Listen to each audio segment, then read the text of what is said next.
Dami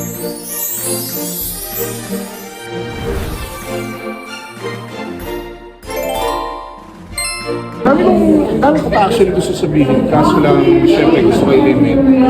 Yun, gusto ko rin sabihin na sana nandito siya.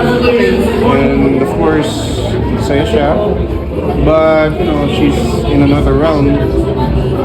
So, I know she's watching, but I know she's around. I know she's here. So, anong feeling na, no? Napakalaki ng legacy ni Waldo sa business. Oh, that's a legacy.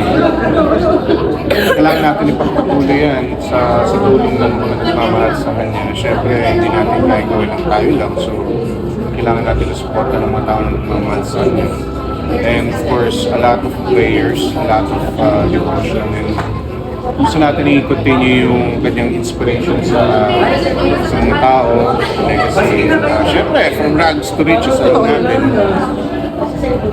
And sa panahon ngayon, kailangan tularan yung ehemplo niya. Kinayod niya talaga.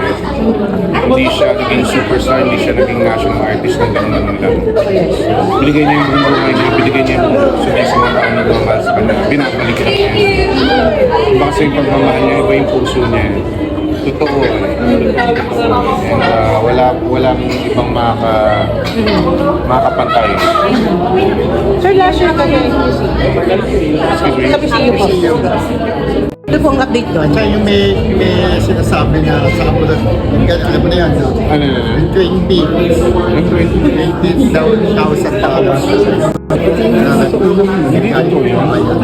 Alam mo naman eh, pag mainit yung issue, kakaroon ng mga haka-haka. Yung sa PCU, confidential muna. I'd rather keep it under wraps. No information. Pero the question lang, kasi last year, parang nagpanawagan ka dun sa mga taong gumagawa ng donation. Tuloy pa po ba yung gumagawa ng gano'n? O naging duplicate na sila?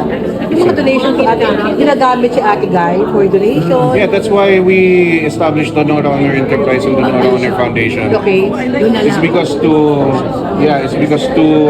establish order and Okay. structure para hindi nagkakagulo. Diba, kailangan natin magkaroon ng authority over the projects, over the plans of the people that, you know, wish to celebrate her legacy. Diba, hindi pwedeng para-para. We need to have discipline, we need to have order in everything.